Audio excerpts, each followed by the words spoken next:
Kuna ndege inapita juu.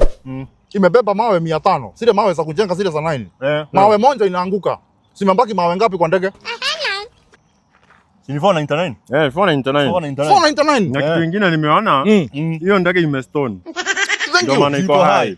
Ukitaka kuweka ndovu kwa jeneza, unafanyanga aje? Jesus. Chinja hiyo ndovu. Na unaweka nyingine kwa fridge. Unafungua mlango wa jeneza, unaweka ndovu. Unafunga. Na ukitaka kuweka simba kwa hiyo jeneza, utafanya nini?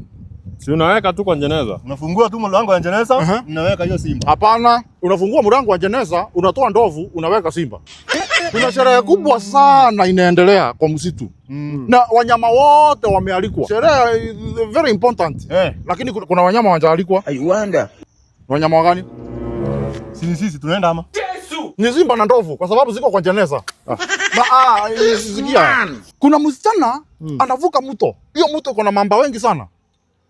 Lakini kwa bahati ya Mungu, anavuka hiyo mto, anaogelea na anaenda anafika huko mwisho. Na hakuna hata mamba moja inamuuma. Kwa nini? Wanajuana. Na wako maji. Allah. Sasa wengine wapatanga mnajuana na wanyama. Bana, mamba zote ziko kwa sherehe yenye iko kwa msitu. Hata sisi tuende sasa wewe.